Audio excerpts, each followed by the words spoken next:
This is Sage Francis. You're listening to the Cabbages podcast. Strange Famous. Ba-ba-da-ba. Yeah.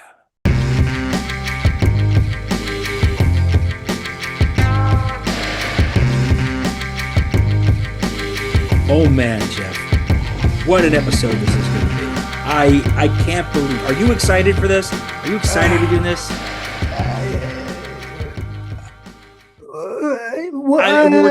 We're talking about. Please, yeah. What? If you, I mean, we never do movies like this. Like this does not happen. We're doing 12 Monkeys today, guys. It's 12 Monkeys today. And like, I mean, seriously, like after we watched it twice together in the past week or so, like this has to feel like really like we did something right this time, right, man? I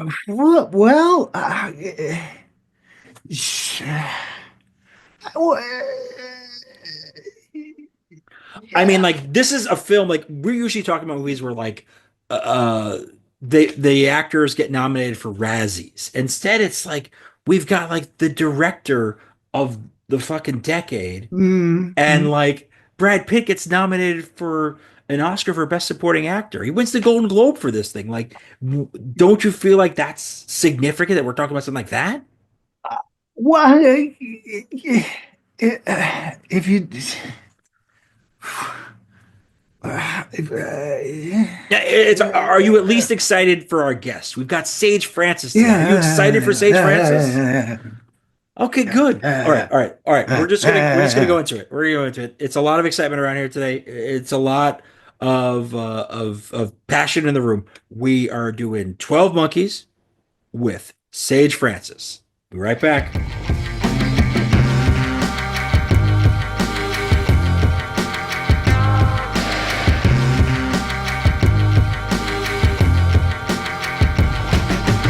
All right, I can't believe who I'm about to introduce right now. Our very special guest for today's show is Sage Francis. Boom fire! Right there, the Rhode Island rapper has brought us several hip-hop classics, including A Healthy Distrust and Personal Journals, two of my personal favorites, as well as albums with projects like Don Prophets and Epic Beardmen. He runs the Strange Famous record label, home to such fine artists as Meter Maids and Old Boy Rhymes. Definitely check out what they've been putting out of late. There's some really great records coming through with his The Perimeter on it. And his most recent solo project is called A Sick Twist Ending, which is sort of a career-spanning mixtape in the long-standing tradition of his quote-unquote sick-related projects. Hello and welcome to the show. Hey, thank you very much. Appreciate it. And it's good to get to have a conversation with a journalist. I'm always hoping we'll put words to the stuff that we put out because you're fucking incredible at it. Yeah. Well, I appreciate that. Listen, this is all well and good, and thank you so much to both of you for being here. But I was ill prepared for a good film. How dare you both put me in a situation where I have to talk about film, like capital F film? We just got out of doing Demolition Man. I'm not ready for this. You know what? I wasn't either. I had watched it when it first came out, and it had made such a strong impression on me that a lot of it has stuck with me over the years, but I obviously forgot a lot of details. And Captain Last Minute over here, I wish I had, because I was like, I'll check it the day before this interview, and I didn't. And then I was like, I'll check it during the day, and I didn't. So then I finally had to buy it off of YouTube and watch it right before this conversation. Amazing. And I hate that I did that because there's so many things I wanted to research before we discussed it, but here we are. You know, I'm sure Gary did all that work. I do a lot of research. That's sort of where I fall in here. Again, that's the journalist side. I try to like have some context in this, but like it's another film where, and it's very much outside of what we do on this show. Like a lot of what we do tends to falls in the category of a bad movie. And it's sometimes a good bad movie, and sometimes it's a really bad movie, but it tends to fall in that category. So there's a very rare that we talk about something that not only has the kind of like Rotten Tomatoes score that this one has, 88%, only 9 points away from the Tremors score. Yeah, that's well, that's neither here nor there. We're not talking about Tremors today, Jeff. Are you sure? I'm definitely sure it's neither here nor there. It's not there. I'm gonna say no. I can concede that it might not be here, but there. Nonetheless, despite your love for that particularly bad film, the key thing here is that this is a film that I too saw back in the 90s. And I saw it in the theaters and it had an absolutely strong impression on me. But as much as I enjoyed it and the ideas that it brought in, I had not seen it for, you know, decades. Up Yeah. until last week when I did my first of two, we watch it twice for these episodes. So my first of two rewatches for this.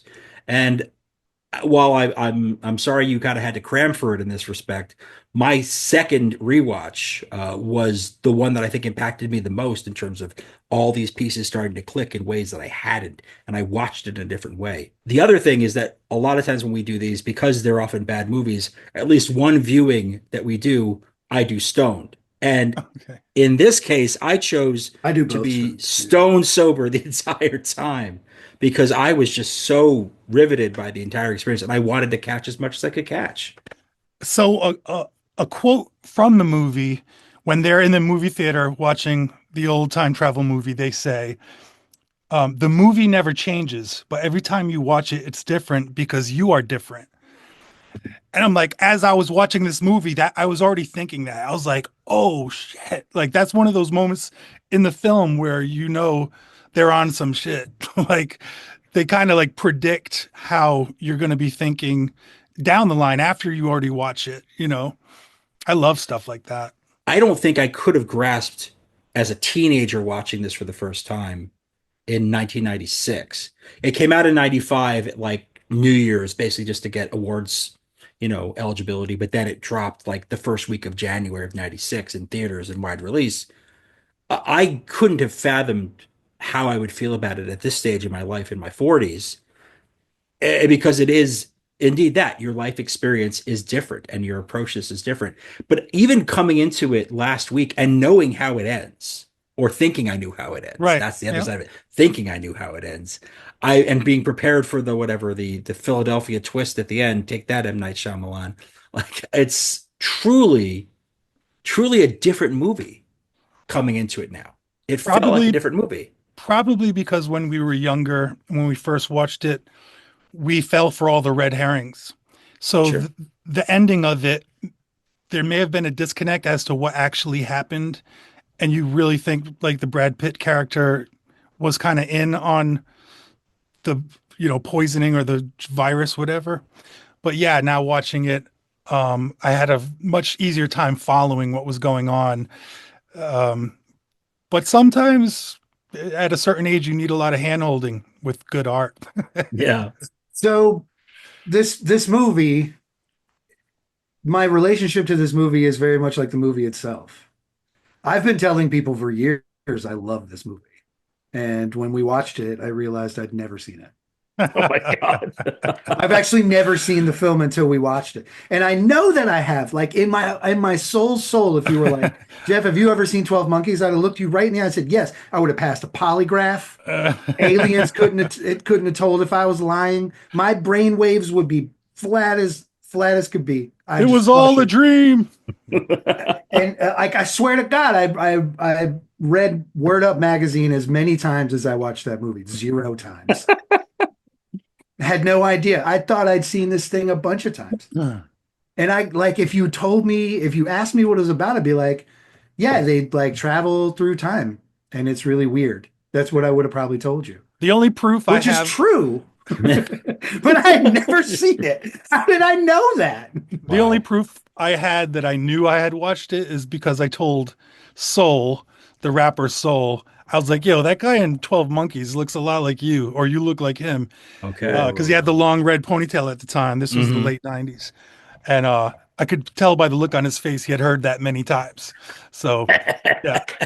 I love that. I mean, I love the fact that we're talking about this in this way, and this is a movie about memory. And I think when you watch it as a teenager, your relationship to memory is so different than it is as a grown adult with decades of life experience. There's a lot of stuff that I have memory hold, to use the kind of contemporary parlance, but there's plenty of shit I've just forgotten in life. And just completely, I'm reminded by other people. They'll tell me stories about myself, and I'll go, I don't remember that at all. I love that. I love when that happens. Yeah. That's not to go off track, but I just experienced a whole hell of a lot of that because I did the tour with Atmosphere and we played all these spots that I've been to many times. And all the people come to me at the merch table to tell me about something that I did. And I'm like, I have no recollection of that, but I love knowing that happened. Thank you for sharing. Yeah, Yeah, it's real. it's something. I wouldn't be surprised at all if somebody walked up to me at some point in my life and was like, well, yeah, back in 97 when we watched 12 Monkeys at your house, I'd be like, there it is. Why don't I remember any of that? Oh, also, they also tell me stories I know weren't true. And they tell me years that because I'm very good with years. I know what I did in what year. And they'd be like, oh, I've been following you since 96. Or you're like, or I went to your show in 98. I was like, no, you didn't. It's like your memory's all screwed up, but like you got some kind of sense to make of it. Do you take that memory away? You're like, no, I didn't play that place. No, I stopped doing that. Because there was one time Yeah. I challenged someone down to the point of we had to go on Google. I had to find the street they were talking about. And I was like, dog, I was not at this spot at this time. It just was not possible. I was actually in this city because I was on tour doing this. But yeah. So and now I just, let them tell their story because it's a good memory for them. Yeah, exactly. It doesn't hurt you at all. Yeah, unless they're trying to implicate me in a crime or something. It doesn't matter. Yeah.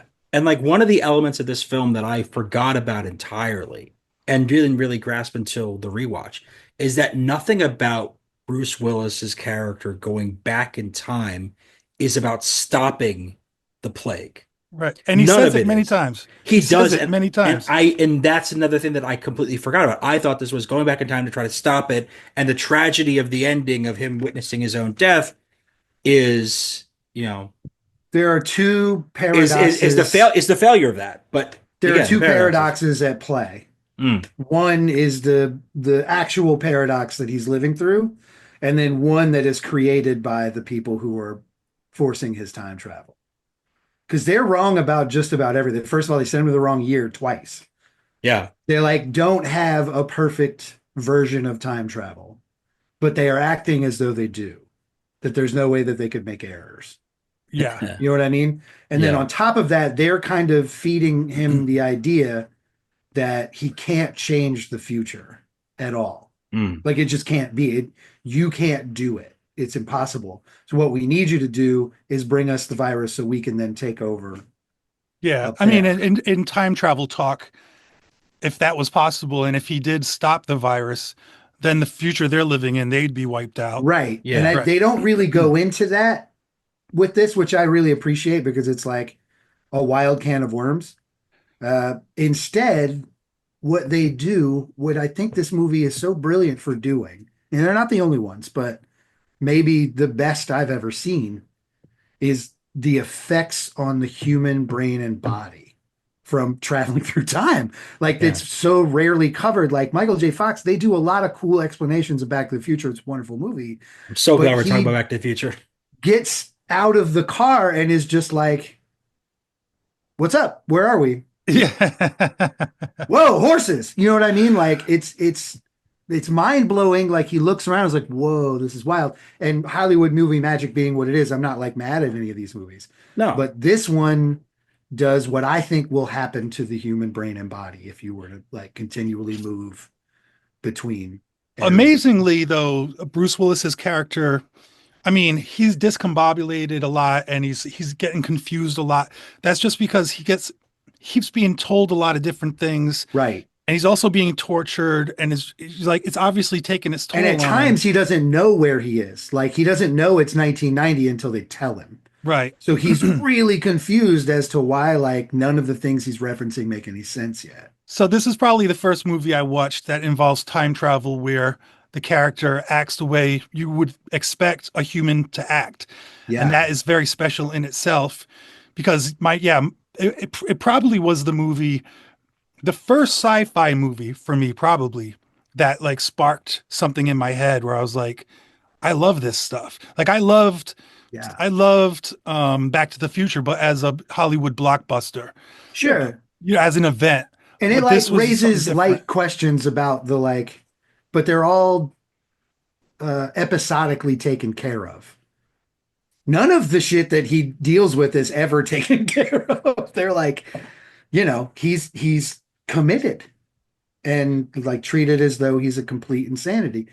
That's The the awesome part is he's first being told he's insane until he relents and wants to believe he's insane, while the woman, the psychiatrist, flips. She's the reversal. She's like, "You're totally insane. No, you're sane." And then they're on opposite sides at that time. and there's an implication that most, if not all, insane people in this film might either be discarded time travelers or at least understand what's going on with him. They get it Yeah.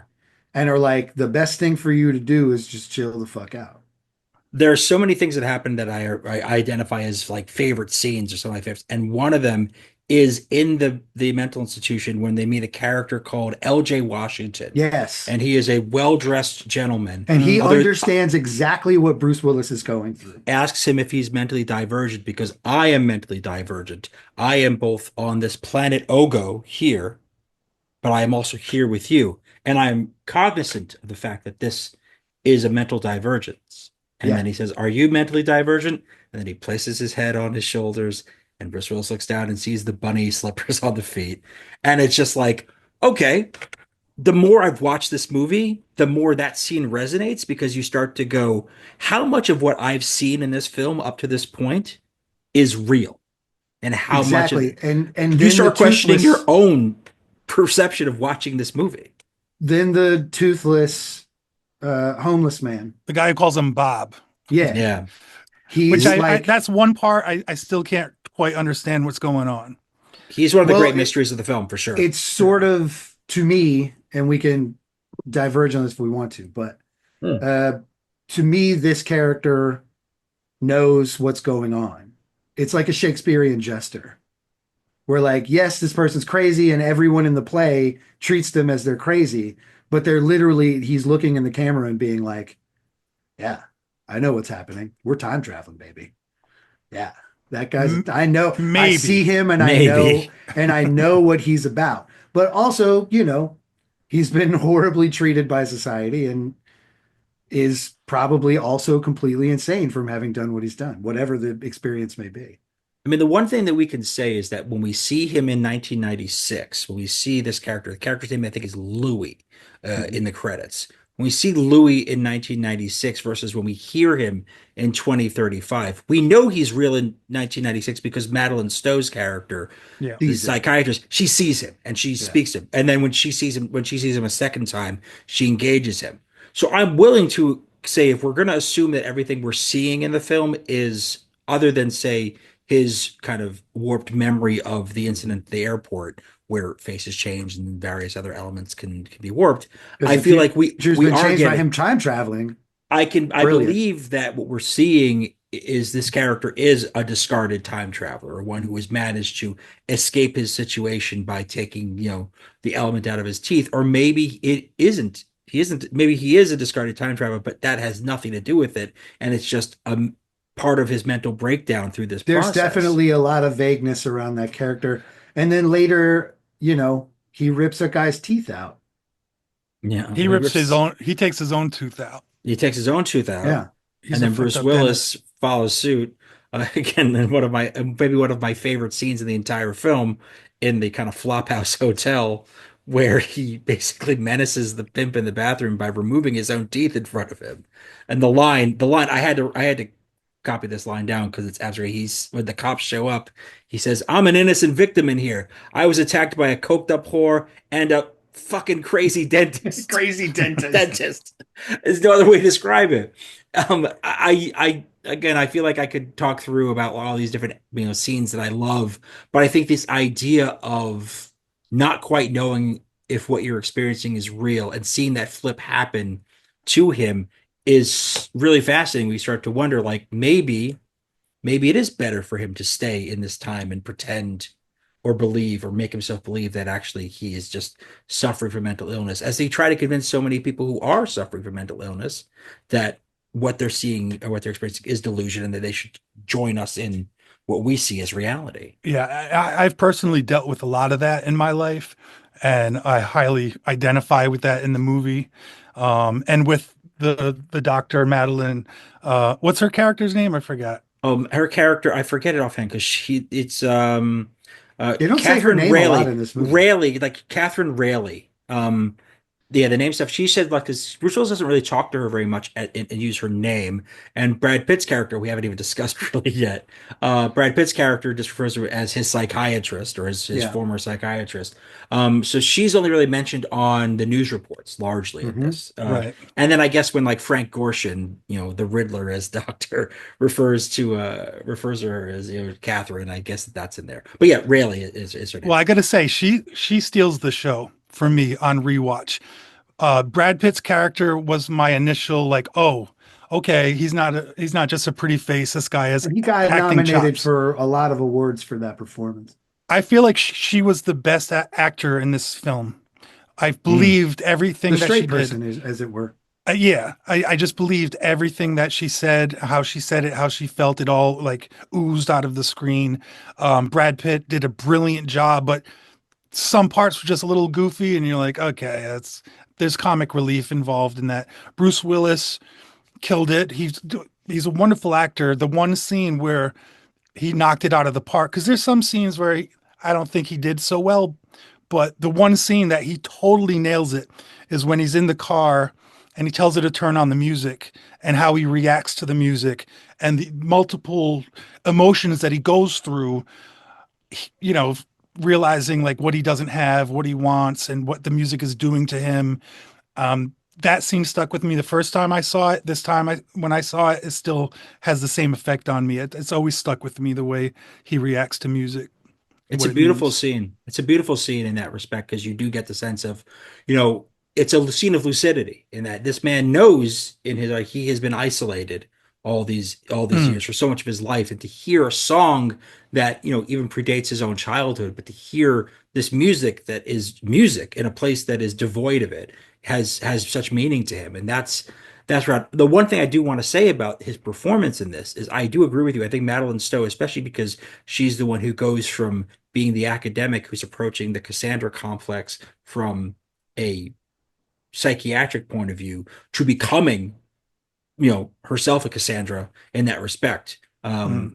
And that flip requires a lot of an actress.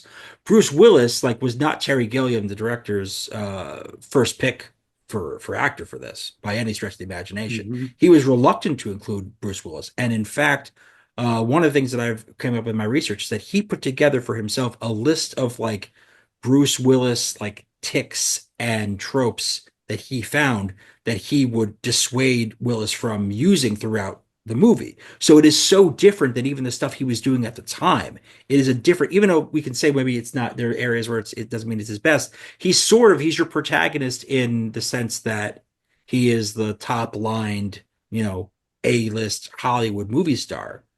But Madeleine Stowe is really Is the it is it published? is the true protagonist. Yeah. Is it published the people he wanted, like that he would have preferred?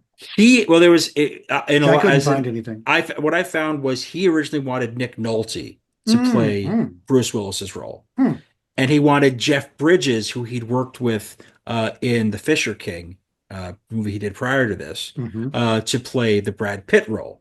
And I think that's a very different movie, but also I could absolutely see Jeff Yeah, Bridges sure. I doing think those both of them manic would crush scenes that. brilliantly, and I think Nick Yeah. Nolte would have been would have done his parts very well. But it is something about the way in which Madeleine Stowe actually has the most that she really has to do. It's the less physical role than some of these other ones, but it is the one that requires the most in terms of the emotional and The character range, journey. Yeah. absolutely. The range is And ridiculous. I did notice parts in the film where I found the dialogue to be wonky, and she never sounded wonky to me. No matter Mm. what the writers gave her or what the situation was, it always sounded very natural and sincere. Her Yeah. lecture stands out to me. That scene really, the second time I watched it, really blew me away because she's essentially describing, going as far as to say this could be a real thing, but not why. And Mm. then from that point on, she begins to learn why the Cassandra complex is so important. Well, I It's love the just so scene cool. when she when she went to her wall full of pictures and writings and article. It's like this is the crazy conspiracy theorist trope of like connect this dot and that dot, but then you realize like she's been keeping it together, but also in her head she's got all this going on. So maybe she's going crazy, but when she learns that, the next time her and Willis meet, they've crossed each other's thresholds. yes. That he's like in this, like, you know what? I've been listening to you. You make a lot of sense, and I need sense in my life right now because nothing makes any sense. I keep like slipping back and forth in these weird delusions, which aren't delusions, obviously, but he's finally come to the conclusion. And then she's completely reversed course and is like, nope, I need you to be fucking crazy. Yeah. I need you to be wild man Bruce because right now I need nothing to make sense. Well, he could have done a lot better explaining his situation in various parts of the film. Oh, yeah. But then you wouldn't have a film, maybe. Or you that would. And like, I think that's that mental and physical toll of moving back and forth through time. Is that he sounded completely off the rails. And he like looked really awful, and that sort of sells him as, a danger to society.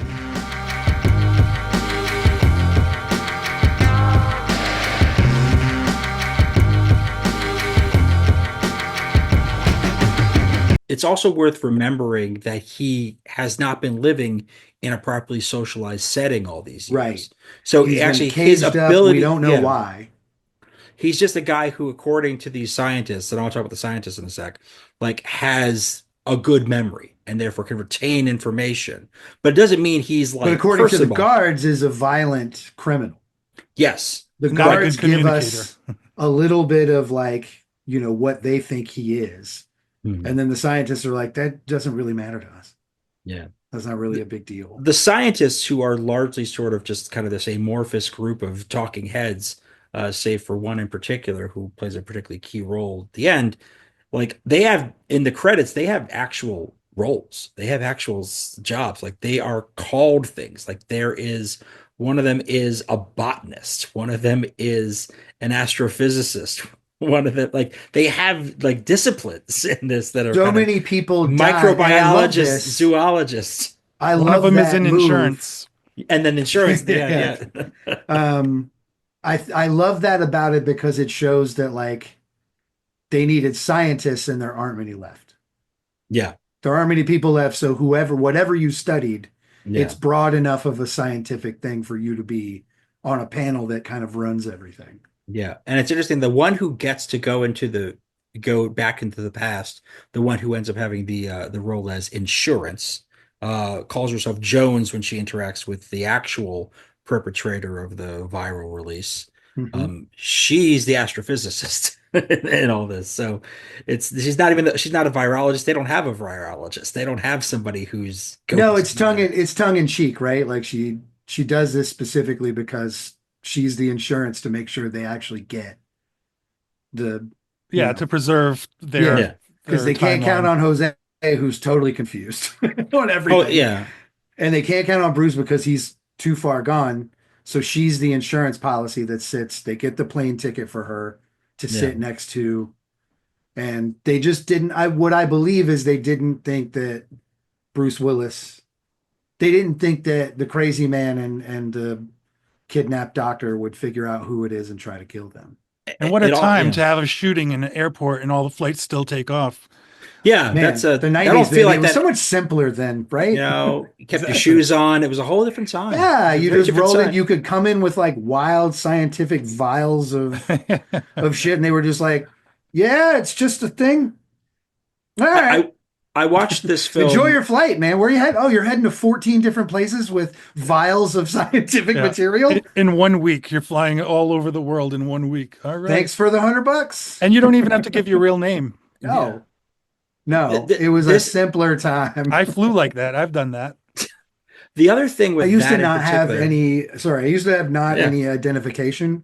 Like I tried to live off the grid for a while. And at the time, you could just roll up with no identification. They just had to search you. Where? They went through everything. Yeah. They just would go through everything and they would search you and then be like, okay, go to your flight. Huh. Like you didn't need an ID back in the day. I never used one. I mean, I don't remember that with flights because I wasn't flying like that, but I absolutely remember like bus station experiences where like you did not need to be. They still don't give a shit. And I also like I looked, but I always like I was a kid who had a mustache and a goatee when I was 13. So like a lot of times no one was batting an eye if I was whether I was going to get cigarettes at the bodega or if I was getting on a bus to go somewhere, and I Yeah, feel people are just like offering you beer. yeah, Hey, how no, you doing, bud? You want a beer or yeah, something? yeah, there's stuff like that happening. Cool goatee. The 90s is a wild time, man. It It's a was. wild time to experience.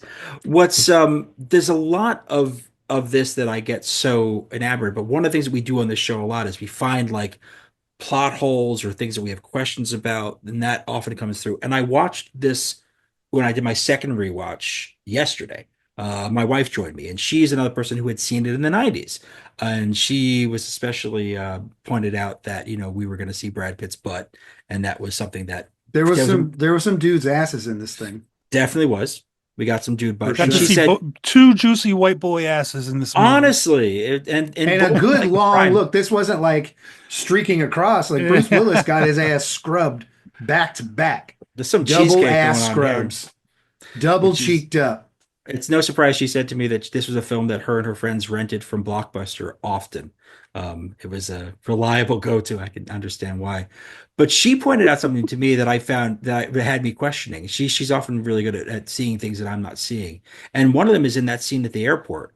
And she's like, at the end of it, once after the shooting happens, and we've moved on from that, one of the last things that we see is the child version of Bruce Willis and parents getting into their car. And she was like, why did they go to the airport not to get on a plane?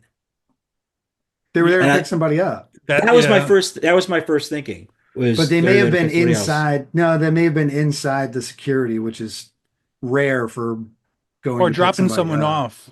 Yeah. Maybe. Yeah. I developed a theory based on something else that both Jeff and I did with this, and that's at the beginning of this film, when you see the credits at the opening credits of the film, there's a line that says "inspired by," and it refers to a film called La Jetée or The Pier. Again, my French is terrible, so I apologize. By Chris Marker, inspired by the film La Jetée. And I went and was curious, so I watched it. That's what I wanted to do. Okay. Yeah, that was the fun. It was like, I'm like, okay, I watched it as well. It's cool. It's like a cool 20. film. It's like 28 minutes. It's voiceover and stills largely. It's not movie pictures. Like 1960. Yeah, it's an art house film for sure. It's experimental, and it was super interesting because the premise is that it is a similar time travel situation where a World War III style event happens. A child witnesses as a memory of it, and then there's a future that happens, and they send somebody back in time, and there's a personal connection with a woman, and there's a lot of back and forth, and we don't quite know the motivations of people. But one of the things that they share in that is that at that time, in the 1960s or whenever this is meant to be, there was a fascination with air travel that people would come to the airport to watch planes. Mm-hmm. And I thought that maybe might be part of the kind of direct homage to They this. were seeing the kid. They were taking the kid to watch some planes. And like that might have been why that shows up in there. It could have been a kid who had an interest in planes, for example. The one thing that's and particularly things were so lax. You could just go shopping in those places. yeah. People would just go to the airport to eat. The other very clear parallel between those two movies, and Jeff, you can vouch for it too, is that in the end of La Jetée, like in the end of this movie, the child witnesses the death of the time traveler who is in fact the adult version of themselves. So they witness their own death, separately. So that's directly drawn from that. That sort of, So that's the loop. The loop gets created there. correct. And Bruce Willis goes on to do Loopers. Have you seen Loopers? I sure have seen Looper. Oh yeah. Looper. Yeah. I love that movie too. I love it. And again, it's another one of those where like the time travel silly bit of it too. It's like, well, like this is where like I enjoy a time travel film, and I'm not like generally I don't read sci-fi books, and I've never been someone who really read all. I mean, I read maybe some things when I was really young, but I like a sci-fi movie and I can sort of let myself go in it. But I appreciate when a film that is dealing with time travel finds a novel way to approach it and also finds a way to play with it in a sense like, well, there's some limitations here. Like this isn't this this is isn't the Marvel grittily Cinematic realistic. Universe. Sure. Like this is the Marvel Cinematic Universe, and it's just like, oh, what we got to do is Yeah, there's no superheroes here. we These got are to real take the humans that are Infinity getting shit kicked out of Gems, them. take the Infinity Gems, and then like take them for our purpose, but then bring them back to the exact point in time to replace them. Like This is sort the of most I've ever thought about Avengers. yeah. You see none of these movies. I've seen unfortunately I all saw these things. Avengers. I think I saw all of it. I may have quit, but You may have quit, but on the 17th soliloquy of a superhero, I was like, you know what? Maybe I just don't give a shit what you guys think. Punch each other or get the fuck off the screen. I don't know. I mean, you're a parent, Sage. I'm sure you've seen plenty of things where you're just like, okay, well, I'm watching this, but what the heck? They're playing fast and loose with the with the facts. I mean, I grew up on 80s movies, so that's fast and loose is the way. Yeah. I do as a writer, and I appreciate great writing. I appreciate a writer actually taking time to suss things out and be like, well, what if this? Because this would happen if that happened, and then it all plays out in an interesting way. You got to have that, man. I mean, Willis's filmography is full of this.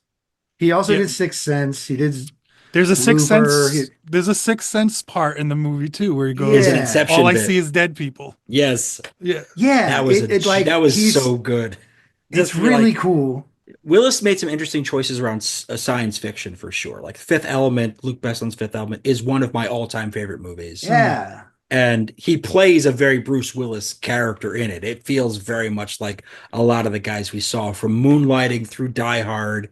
Even some Hudson Hawk is in the mix of that, But like the writing, I want to talk about the writing for a sec. You pointed that out. And you may not know this, but the screenwriter behind this movie is two screenwriters, a husband-wife team. But the husband in that team, David Webb Peoples, and his wife Janet Peoples. David Webb Peoples is the screenwriter behind Blade Runner. Oh. So he has some slappers in his catalog. He did Unforgiven too. Yeah. He also wrote not Unforgiven 2, the Metallica song, but the actual movie, The Unforgiven, which is a killer flick. He also did he wrote the screenplay for Leviathan, which is another very cool one. And he did some other kind of films that were not as popular, but definitely did a lot within the sci-fi dystopia. So like he's the right person to kind of write this sort of story for sure. He has an understanding of these things. And his wife Janet Peoples, and it was interesting, him and his wife Janet Peoples had mostly when they had collaborated together, it was on documentaries, including some stuff on Oppenheimer. So I think they were preoccupied by certain ideas of the 21st century and kind of nuclear holocaust and the idea of a viral plague. That was all very much within sort of their wheelhouse of understanding. And I think it shows in the way in which they approach it. None of this feels slight. None of this feels like you're watching, a Back to the Future style thing where a person can go into the past, make a change, and then return to a changed future, but that one that they're allowed to still exist in. Like this is very much like you can only go back to a place where you were. There's no other way around it. And I respect that immensely. And that is a credit to the acting of it. I mean, not the acting, but to the writing of it. Mm-hmm. Yeah. Great point, Gary. Thank you. We're both in stunned awe of your genius. Can I ask a question that's unrelated to some of this? Why do you think they made Philly such a shithole in this movie? There was.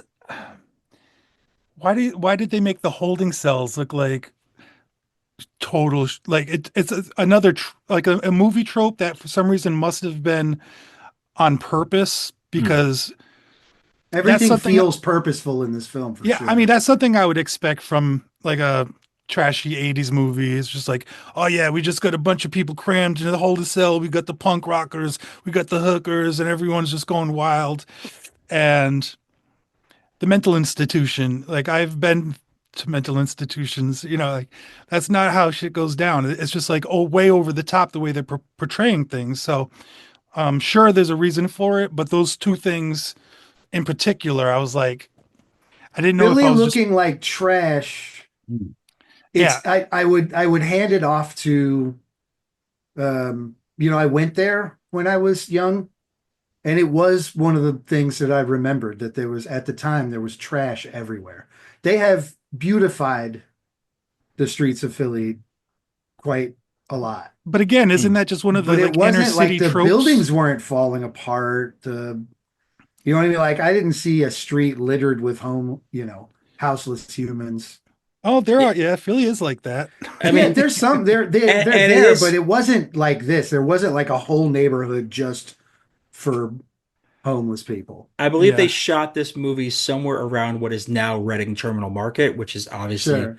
very different, but also an Pretty unhoused gentrified. population absolutely spends summer in Reading Terminal Market. Sure. So it's not completely unheard of. And then that's where back in the day I would take the bus from Chinatown and Flushing to go to That's where you Philly. get out. Yeah. So like it spits you out there. So I mean I I definitely still I take that just bus. I just sort of have a certain affection for Philly now, and I was just like, Yeah. wow, like you couldn't show one part of Philly that looked like it was righteous and cool, It was awful. especially in a film about Philly that has like a surprisingly small number of black people represented on screen, which the only times we really saw them were like people who worked in mental institutions. Well, again, that is Baltimore technically, and in the scenes where Which the also unhoused were. doesn't Baltimore gets off lighter and all we see is a museum and a and a mental Totally. institution. That's it. And That's it's really all we still see. like I would much rather live in that Baltimore than that Philly.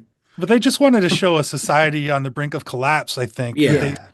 That's a reason for Which it. is weird because like the collapse comes via this thing, not via socioeconomic Yeah, but maybe turmoil. we're on the verge of it anyway. Like Yeah. they talk about it in the movie, This thing just the doesn't really think overpopulation, much of humanity. This film. overconsumption, yada yada. Yeah, yeah. That's Yeah. been spoken about for forever. This film but doesn't like humans all that much. Which brings us to they bring up good arguments for it. Which brings us to Brad Pitt's character as Goins. Goins is presented as legitimately a insane person, yet he makes a lot of good points about consumerism, capitalism, Yeah. our relationship with the government and Corporations, society. yes. Like it really it becomes like I mean it is sort of something that he does reprise in Fight Club, for example. Right. This sort of this Yeah, mindset it's of revolutionary thing. it's wild to watch these, to watch this finally and be like, oh, word, he kind of already played that character. He's just cooler in Fight Club. Like, Yeah. look, it's cooler in the sense, like, because of how the story of Fight Club, how the book was. Yeah, and like he's how dressed meant to be different. presented. And yeah. And also, by that point, Brad Pitt is like a truly like accomplished movie star in the sense of Right. box office draw. This Whereas this one, this like, is his first nomination for an Oscar. yeah, he won the Golden Globe for this for Best Yeah. Supporting, but he lost the Oscar to it for Best Supporting Actor to Kevin Spacey in The Usual American Suspects. Beauty? Oh. Usual Suspects. Like, American Beauty is, I think, Dude, 2000. and you know what? Fair enough. I mean, it's a performance, that's for sure. What I a can't- performance that was. I He can't fooled us argue. all. He's a bad man, but I mean, we sort of got at least Yeah, that he was fooled, a but heck of a performance. he fooled us all in a lot of ways. But the thing about this is, like, this is a film where Brad Pitt, at this stage, Terry Gilliam didn't want him for this either. Yeah. He He had didn't believe he basically, could execute it, right? we're talking about Brad Pitt who'd done like Cool World. We're talking about California, maybe True Romance. And he had yet to do any of the kind of really big things. So, but the studio was hot on him. And he I ultimately think it chose worked out really well for Gilliam. I Yeah. really do. I think this worked out beautifully. Totally. Just by the- But I wonder if Gilliam was surprised when Brad Pitt got an Oscar nom. I mean, he definitely did some kind of social engineering to make that happen. First of all, Brad Pitt was, by the time this film came out, Brad Pitt had like 3 big movies under his belt. He had Seven, which was in '95, earlier in that same year. So he already had that going for him. He had Legends of the Fall in '94 and Interview with the Vampire in '94. So by this stage, it's like, this is a star. This is a star. I And have this- an off-topic question. oh, sure. Have I seen Seven? I hope you have. I don't know. I remember been- seeing it's been- I absolutely remember seeing it. This is one that it's different because it's piecemeal been made fun of. Yeah. In it still gets like satire. What's in the box? You know, Yeah, you always still hear get what's in the box jokes. And Yeah. I've made what's in the box jokes. You have. But I don't know if I've actually sat down and watched that whole film. Oh my God. 12 Monkeys I'll is weird admit it. because like Maybe 12 I Monkeys haven't either. didn't really get made fun of in the media that were satired that much in the media. It didn't And last the test of media time, but it's like everyone loves the movie. yeah, but it's kind of gotten forgotten in a weird way. Yeah, And they went on to have a show, a series like 12 Monkeys, the series, They which did. may partially memory hole the film. Because then when people start talking about 12 Monkeys and they could stream it, and I did you couldn't catch that stream one, this, I didn't watch that. I'm never gonna watch that. Gary? It's No. it's 4 seasons on Sci-Fi, and Terry Gilliam has nothing to do with it. Okay, They first and basically foremost, they let's not reboot. denigrate the fine folks at the Sci-Fi Network who were putting together quality content before quality content became everyone's job. You're just Moving on. talking. Are you just talking about Tremors, the series? Moving Is on. that what this is about? Yes, absolutely, Motherfucker! I I am. knew it. I It's the fucking knew it. best. It's No, so cool. You get various like different versions of the no, no, no, no. monster. All right, all right. Part of what I Listen, read. it's not what we're here to talk about. You're right about that. Part of what I read about this series on Sci-Fi was that, like Tremors so or many, but no, the 12 Monkeys series, the one right. that the movie we're talking That about makes today, more Jeff. sense. Yeah. No, that Okay, makes more sense that you would 12 want to talk about Monkeys, the that. series was sort of like a reboot, reimagining of it, where they took the characters, but they also were very heavy-handed in some ways and very convoluted with the story. And there's a lot more about the army of the 12 Monkeys. It doesn't follow this plot of this, but one of the things that made me But I officially think go, that's I'm. cool. That's why I would maybe want to say I want to know that story But of see, it. the one thing that made me go like, okay, I can't watch this was that I saw that they renamed Madeleine Stowe's character in the TV show. Why? They renamed her Cassandra, which in the context of Oh, this, the Cassandra what? context of No, I doesn't feel get like it. homage to me. It feels like dumb bait. It feels like stupid, It's like we're like explaining it to you. putting a And I nail into hate a that. nail. Why are we doing this? Nonsensical to me. So I had to Perhaps I that's what it is in the I mean, there is a book, yeah, I mean, well well, right? you mean a novelization, sure. Was it before or after the movie? After, yeah, like all these So things this was was an original screenplay. yeah. But like Okay. Sci-Fi Network took a lot of movie properties and there was like, what if we shot this in Canada? Like The Crow, we did The Crow earlier this season. And The Crow, they did a whole series of after they did 4 Crow movies, they did a Crow series that was shot in Canada that aired on the Sci-Fi Network I at some thought period about of when we time. did The Crow, I thought about watching that, but then I thought, what if I did anything else? It's possible to do. And anything else won. I can't believe it. God.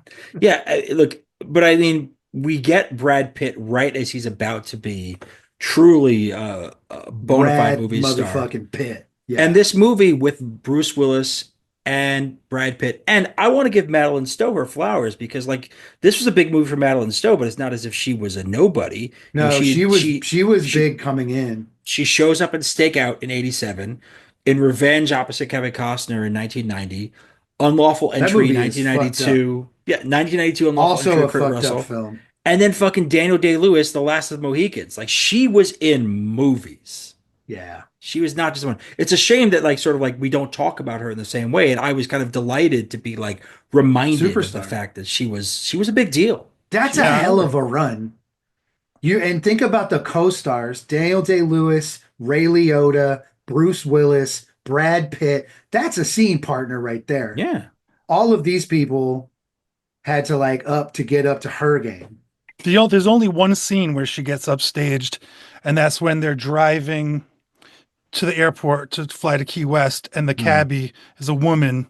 She's Yes. like, "Ah, we're not going to get anywhere with all the animals and the 12 monkeys." Like that has to be on purpose too. That is like so campy. It's wildly It campy. is on purpose, and I'll tell you Okay, exactly what it good. is. That's what I Yeah, was thinking. it Good. is. This is why I do this the research. I spend too much time going down rabbit holes. So the actress who plays that character is best known for her role in the film version of the musical Hair. And it Hmm. is absolutely intentionally campy. And I believe, again, I haven't Oh, seen it. I believe there is a taxi related scene in that All movie. right. If yeah. you look up the actress who played that character, you will find a picture from the Days of Hair, from the set of that, of her in front This of a taxi thing cab. in All front of a right. cab. I This knew is I knew it had to intentional. be You're something. dead It on. was a little extra. It was a little extra. Yeah, it felt out of place, and you're like, if everything in this thing is so purposeful, because that's not the first time they like shout out another movie. No, There's of course movies playing in not. the Yeah. background. Vertigo's in the background. There's another, The Birds, I think, is in the background. Mm. There's a Woody Woodpecker cartoon that happens to be about time travel that's on. I think it's a Buster Keaton movie. I forget. I looked it up earlier, but the Yeah, movie there's a that's lot. playing in the background has monkeys in the title. Everything is very, very dreadfully personal or Purposeful. Intentional, versatile. Yeah. What is yeah, so? What is the whole Key the West thing? intentionality. The Key West they got. I mean, I was thinking about Key West a lot. Like the Florida Keys gets referenced a couple of times. It's on the radio in when he carjacks her essentially in Baltimore. So that's already there. It's something that kind of gets into his head. I always thought that was kind of a presentation of sort of how ideas get into a psychotic mind, is that this becomes this. He thought that message in the car, because of the way the ad Yeah. was framed, was a personal message for you. And in that moment, she's explained to him, this isn't a conversation. Like, this is just an advertisement and advertisement, No, she says. advertisement. That's right. Advertisement. I should be clear on that. Why does she say it like that? It's her. That That part has was like, stuck with why? me There's a ever couple of since I things that first saw stuck the with me in movie. her Every time performance. someone says advertisement, I think advertisement because of that Advertisement. scene. Yeah. Huh. Yeah. Advertisement there. There's all the weird things. Like, one of the things that my wife pointed out, and I can't stop thinking about, is there's a scene where she is in the office with her superior at the mental institution. The psychiatrist played by Frank Gorshin, who one known by many as Adam West's Riddler, but also Key in a show. West. Adam West. There we go. There's your connection. 12 Monkeys. Keys I think West. that part of it too is that he continually mentions he's never seen the ocean, Yeah. and there are non-subtle like commercial drops for the Florida Keys Yeah. throughout. That part I don't understand per se, but obviously they heard them and were like, "This is the first place we thought of." It was just a product placement for Key Yeah. West, really. I mean, they I should think have they just probably played. got money from Key West. Yeah, They should have just played Kokomo in the thing, and it would have made perfect sense. you know that place and is he's in near, the car crying, but not out of joy. He's just truly sad to That- hear it. Kokomo is actually really close to the Florida Keys. Yeah, I that's don't where you know want to that. go to get away from it all. So Right. they're trying to get away from it all. So- Well, I mean, I think that if they had decided to go to Kokomo, it would have radically changed the future. Well, again, So maybe well- this was planted by the scientists to make sure that he did all the things he was supposed to do. well, keep in mind that Kokomo, the song, originates in the movie Cocktail, which stars Tom Cruise, and Tom Cruise is one of the actors that the studio put forward to play a starring role in this movie, and Terry Gilliam rejected that. How much Hell yeah. how much do you think Kokomo had to do with it? Like, did he watch him in Cocktail and be like, "This fucking clown, Kokomo, think- get the fuck out of here"? Possibly, maybe he watched That's how him in Terry Gilliam talks, by the way. Maybe he get the saw- fuck out of here. Terry Gilliam, Monty Python legend. Yeah. So, Hey, yeah. what's all this bullshit? I'm Terry Gilliam. Also, look, before we wrap this, I think we also have to just kind of talk through, like, we're talking about the things we like about this film, and we have to give real credit to Terry Gilliam for he did 3 movies in made the a hell of a 90s, film. and all 3 of them are stone cold classics. He does The Fisher King, then Great he movie. does 12 Monkeys, and then he finishes the decade with Fear and Loathing in Las Vegas. Absolutely a favorite film of mine that I've watched a dozen times easy. What a run, and not too much. He didn't just take films to take them. He made he fits all 3 of those films. It's visually incredible. Even though I don't know what Brazil means. He or how to creates watch it. a setting, but what I find weird is it's the kind of movie where I could just listen to and enjoy. It's almost like how I would listen like back in the day, you could listen to stories on the radio, and there would be like a movie on the radio. So for some reason, when I was listening or watching the movie, it just plays out like that in a weird way. The sounds, the way sound works, the way the music comes in. Absolutely. The stuff playing in the background of the insane asylum is making big kooky noises. Things are falling over. Yeah, It's chaotic. insane carnival music. Yeah, absolutely. Things like that, where he pinpoints exactly how he wants things to look and sound and feel. That's directing, right? I mean, that's Yeah, it's almost, I mean, it's Kubrick-esque how exact. He's making things, but not like I love. The only reason I even know this, I did a video with my homie Corey. He did a video for the Epic Beard Men for the song "You Can't Win." So the intro of that video, he was like, "I really want to do a Terry Gilliam type setting," and he killed it. He really did like set it up in a way where I was like, this is like 12 Monkeys. Yeah, man, I dig this. But like the quirky angles, camera angles, I think you called it the Dutch angle. Yes. It's an offsetting. It's just a little offsetting the way that it comes across on screen. And I never would have ever noticed it if I didn't witness it live. And it feels cartoonish without, us needing like Brad Pitt to run through a wall and it's like an exact cutout of, you know what I mean? Like it's meant to be cartoonishly wild. It's a great stylistic choice. Absolutely. Everything about this movie is the stuck up snooty party that they're at sounds precisely beautifully like a stuck up snooty party. It's really great. Guys, what did you do to me? I used to fucking not care. Now I gotta go watch good movies. Like it made me honestly want to go back and watch more Terry Gilliam stuff because like I was as a kid, Time Bandits. As a kid going to the video store, I would rent Monty Python's Flying Circus stuff. I would rent the Holy Grail. He's director on Holy Grail. I never saw Jabberwock, which with Michael Palin, that was his first that was Terry Gilliam's first non-Monty Python, even though Palin is the star of it. But like you got Time Bandits, obviously. I mean, they did in the same way like they did a version for Apple TV now, which I'm sure is very different. It's a series, so there's that. But like he did Time Bandits, then he did Brazil, which Brazil is sort of like the spiritual, predecessor to this. I feel like it's like the idea is he couldn't get off in Brazil. I definitely want to rewatch that as not a punk ass kid. I want to watch Baron Munchausen. Like I want to go and watch that again. I never saw that. Like there is just like he has thrown me, and it also made me think about, have I been missing out on what he's done? I mean, listen, I'd love to do that with you. Maybe we could watch some good films, but I think we're probably going to do Cliffhanger next or something. Something like that. Have you done MacGruber yet? We were just talking about MacGruber off cam. That's what just talking about it. I've just watched it today for the first time in a long time. I've literally watched it over 50 times. I had that on loop in my. I love so absolutely ridiculous. I love the best. R.I.P. Val Kilmer. Yeah.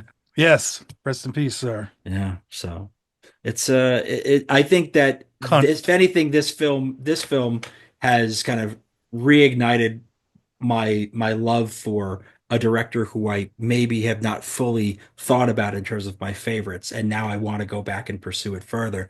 But as Jeff said, the next thing we'll probably watch is like, a Rob Schneider movie. We're probably going to see some real Rob Schneider we've already seen one Rob Schneider movie this season with Demolition The Animal Man. or something. Yeah, I watched The Animal or something like that. I'm sure it's where we're going to go.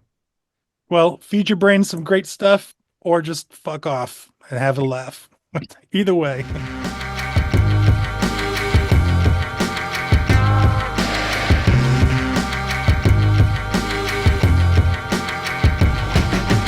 That was, first of all, incredible. I think both of us would be, before this happened, we're very excited about the possibility for a long time because having Sage Francis on the show is a big deal for us. Big deal. And for him, we're big deals. Sure. Yeah, we're big deals. We're pretty cool. I don't want to take anything away from us, but that was the best movie we've ever watched for this pod. 100%. I don't think it's all that close. No, I mean, what did we do before this? We did Demolition Man. Come on, like okay, it's second best movie we've ever watched. I mean, like we spent the whole thing talking about. We had a great guest on that one too. Rap name, absolutely great guest. But like we were talking about, the Taco Bell of the future. On that Listen, one. the both movies are a kind of time travel. Yeah, there's a kind of time travel that happens with Demolition Man. It's wildly different than the, more physical shoving you through time that we get out of Willis. But like I think everything about this film was incredible. So like, here's my question. How do we follow this up? We're not gonna watch another great film. I mean, we could, but I think I we should guess. probably look at it in the context of what are we missing? Like we've been Hmm. doing this 90s season and Got we've sci-fi covered. we got sci-fi, I think is Horror, covered. fantasy horror We was got covered. fantasy horror, we've done that between The Crow and Nightbreed and stuff like that. We've We done did a the lot of the big blockbusters. stars. We did Yeah, blockbusters. We we did did. The Costner, Mask. Jim Carrey. We did Costner and Robin Hood. Like we've done some big films, and we've done some like odd ones, which is Snipes is very in there. we've done some fitting to us. Like we've done some things that like are Shout out very Madeleine much Stowe Madeleine Stowe. Like again. I think we've covered a lot of films that fit it, but like there are things missing. Like on Yeah, where are the caps? We the haven't gone cop. super indie. No, I We mean don't like really care for cop films that much. no, I mean we're not showing. We haven't done, I guess, a ton of like thrillers so far. You know what we haven't done? What have we done? One of my areas of expertise, the Which rom-com. is oh We haven't done a yeah. romantic comedy, and this was an era where it really burgeoned. I mean, Oh my God. Like this is the Tom Hanks Meg Ryan era.